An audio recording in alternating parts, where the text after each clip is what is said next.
Hello, this is Molly Reamer with 30 Days of Goddess in Bridges Grove with this week's mini ritual using Womanrunes, the 30 Days of Goddess Daily Practice Deck, the Story Goddess Oracle, and a little surprise that was a gift to me, an intuitive reading gifted to me by Teal Joy Journey, who we are so honored to have as part of our ongoing community. And then the painting actually came from Linda Fabry. So that was a surprise that arrived in the mail yesterday, and I decided to put it into today's ritual. So Teal's page is Teal Joy Journey, and she always shares lots of great divination resources and tools on Facebook. So I'll link to that below. Anyway, from Womanrunes today, we received the Crescent Moon, the rune of divination, ritual, and the door to the unconscious. So this rune always reminds me to listen to the dream time. Like, what is nudging around the edges of your unconscious? What is dancing around the edges of your awareness? What do you glimpse in quiet moments? What do you sense around what do you sense kind of in the margins of your life? What might be trying to get your attention, but you need to pause to listen to it? And also, divination-wise, do you have divination tools that you would like to start using again? Maybe a practice that you've lost touch with, or an oracle that you've lost touch with, or a deck that you'd like to explore. Maybe something new that you've purchased and you haven't taken the time to get to know. So it can be an invitation to explore those various divination tools that we have access to. And it can be an invitation to step into ritual as well. Is there something that you would like to honor ritually? Is there a ritual that you would like to build into your daily practice? What are you celebrating? What rite of passage are you marking? So lots from the Crescent Moon. And then from our Cut Your Own expansions for daily practice, we got free, which I love to see, because my word for next year, which I've picked already, if you've picked a word, I would love to hear what it is. I find for me that my new word of the year often comes knocking in August and then starts to be crystallized in September. And so it does make sense. I'm always like, wow, this seems early, like it's August. Do I already know my word of the year? But in theory, basically, since I pick one each August, then that is a year. I've spent a year with the word already, since I already picked the one before in August. Anyway, my word for next year is liberate, and I feel like free is a companion word to that. So I liked to see free pop up because I feel like they are companion words. So may you remember that you are free to choose, and may you remember that you are free to claim your own magic and your own power, and to listen to your own longing, and to dance with your own desire, and to make changes and choices that nurture your soul. And then a ritual idea: listen to a goddess song or chant, either a favorite or something new. Recently, I have been listening to the Ereshkigal chant from Sharon Knight and T. Thorn Coyle, because I'm going to be giving the keynote at Gaia Goddess Gathering, and that is the goddess we are honoring. And so I've been listening to that song lately to get me in the mood for Ereshkigal. And so I will link to that song below as well. But of course, you are welcome to listen to anything that inspires you. I always enjoy that Songs for the Waning Year album from Sharon Knight and T. Thorn Coyle. It's a really good one. It's my favorite album.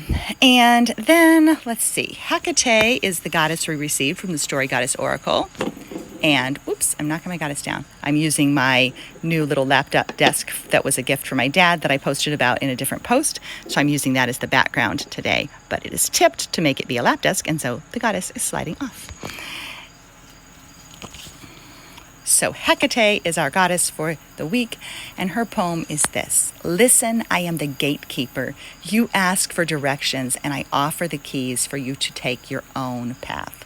So she reminds us, and this comes back to the Crescent Moon, she reminds us that we already know, that we may come seeking answers.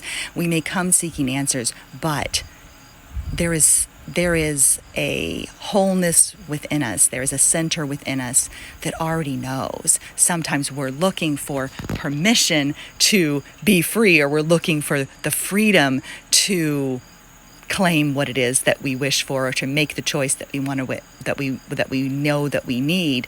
And so we go seeking directions, we go seeking a teacher, we go seeking clarity, we go asking for help.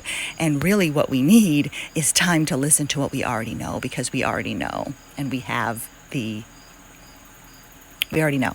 So that's what I get from the Hecate card.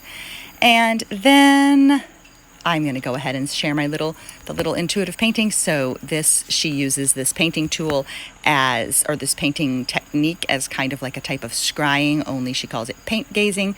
So there was a little poem that went with it. Time is an illusion, a precious magical power to count the hours and our blessings. So do take your sweet time and savor it. And this is a message that I need, especially the precious magical power. The time is a precious magical power. So take your sweet time and savor it. So thanks to Teal for that surprise. And then I had two little messages, prayers / affirmations / messages. And I feel like this one was a really good reminder.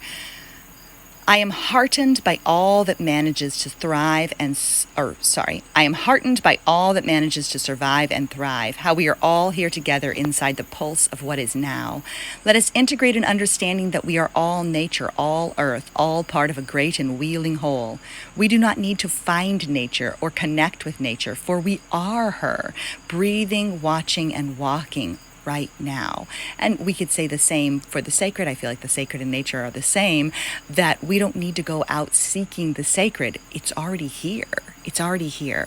We don't need to go out seeking the goddess. She's already here. And that's not to say that seeking or questioning or exploring is bad. Like it's important to seek and question and discover, but it's always so important to remember that we already have those things. Like it's really, what I find is that most often what I need is the pause to listen, not to find something.